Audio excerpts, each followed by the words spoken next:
I played Dusk back when it was in early access, before Episode 3 was out. It's a first-person shooter inspired by genre classics from the 90s. It aims to deliver fun, fast-paced action that feels like a blast from the past. Developed by David Szymanski and published by New Blood Interactive, Dusk was released for PC in December 2018. If there's a checklist of how to make a shooter feel like it came straight out of the 90s, the developer of Dusk checked all the boxes. But the question is Dusk more than just a love letter to the classics? Well, let's take a look. Kill the intruder.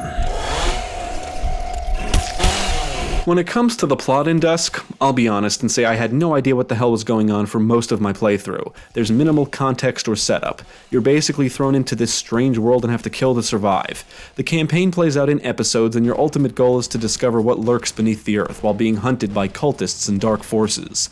Clearly inspired by classic shooters like Quake and Doom, Dusk maintains a unique identity thanks to its mysterious world and dark and gloomy atmosphere. The world in Dusk is something to be admired. Even though nothing is ever abundantly clear, the strange world and mysterious voice that would speak to me always left me curious.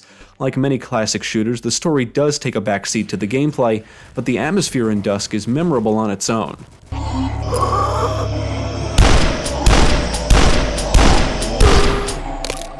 Dusk is described as a retro first-person shooter. Many developers use the word retro nowadays to describe their games, especially when it comes to shooters. And what does it mean? It means the game is trying to imitate something from the past. In Dusk's case, it's trying to imitate the style of classic shooters. And it actually succeeds. From the gameplay mechanics to the level design, Dusk could pass as a shooter from the 90s. Each episode consists of multiple levels, and your objective in each one is to find your way to the exit so you can proceed to the next level. And you'll get to shoot plenty of enemies along the way.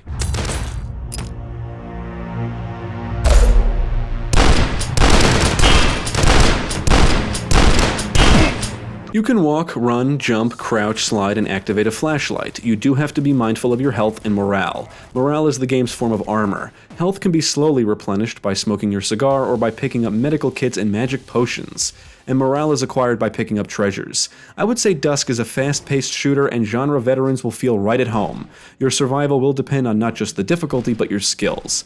The best way to survive most encounters in Dusk is to just keep moving and shooting. It's that simple.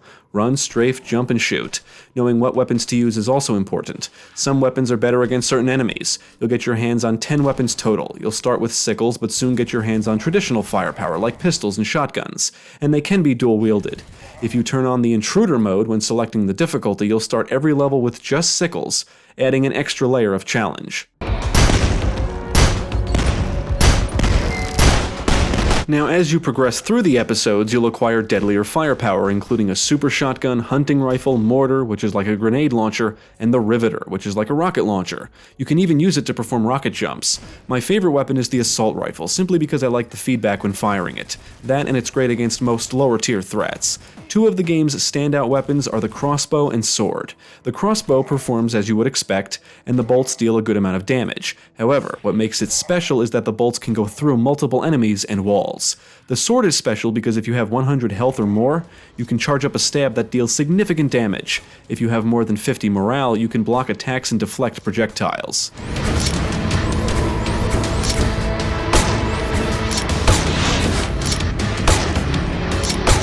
To help you on your journey are different pickups, most of which offer temporary bonuses. Hollowed health increases your health by 50. The climbing thing lets you climb on any surface. The fast fire totem increases your firing speed.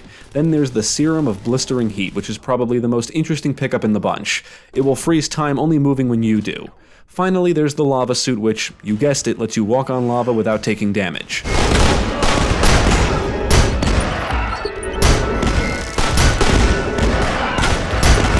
There is a good variety of enemies in Dusk, and each episode throws some new foes at you. Like the world itself, the enemies and their designs convey a sense of mystery. Furthermore, several of the enemy designs and their behavior add some creepiness to the action. And the game does feature infighting. 1 minute you're shooting mages which look like KKK members, and the next thing you know you're being shot at by possessed scarecrows.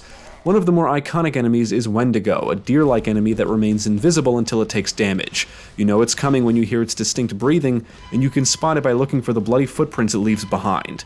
You'll also engage rats, possessed soldiers, scientists, and other strange beings and creatures. Some of the tougher foes are variants of bosses.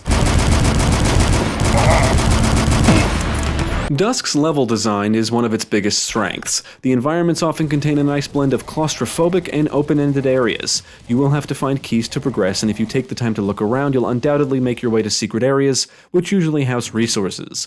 Levels are primarily non-linear, and many will feature jump pads and teleporters. Many environments are more vertical, and the jump pads make it easier to get around. Plus, they make for some fun combat scenarios. I did get stuck from time to time because it's not always clear what you need to do or where you need to go, especially in the darker environments. You might have to do some backtracking, and there's often multiple ways to a destination. Each episode takes you to a different variety of locations spread across the countryside, military facilities, and dark parallel dimension. Some levels are more traditional in their design, and others are a bit more abstract. The levels are detailed and contain many objects that can be broken or picked up and thrown. You will want to watch out for hazards like explosive barrels, lava, and traps, but you can also use these to your advantage.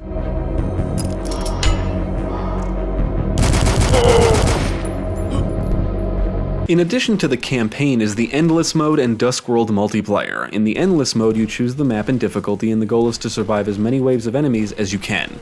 You can try for high scores, and killing enemies in succession will increase your multiplier. Dusk does feature multiplayer in the form of Dusk World. I did find some active servers, but they were password protected. I tried hosting a match, but nobody joined, so I didn't get to try the multiplayer.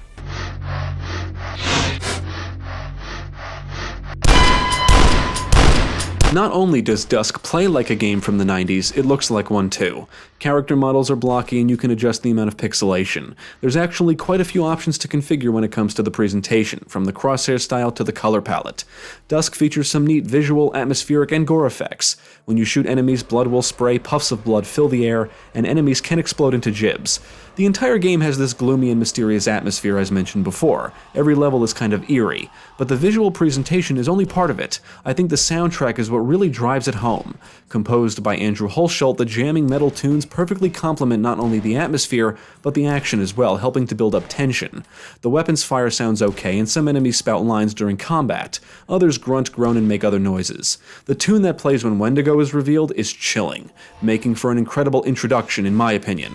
On the technical side, the game ran smooth and I encountered no bugs.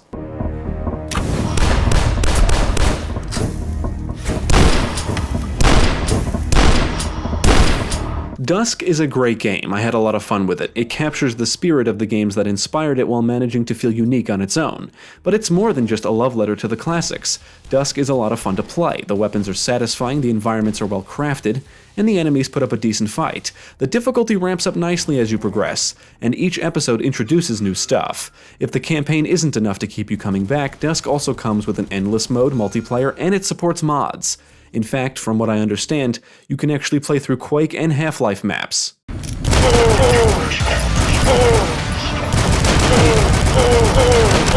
I would absolutely recommend Dusk to anyone. It feels like a blast from the past and sticks to the basics, running and gunning, that's what it's all about. And it's fun and atmospheric. Ultimately, Dusk is one hell of a game that you should definitely check out.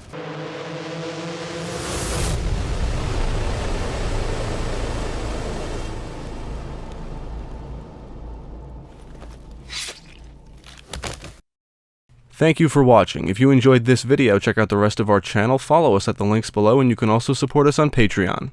If you're interested in more gaming content, check out our friends over at Gamecast.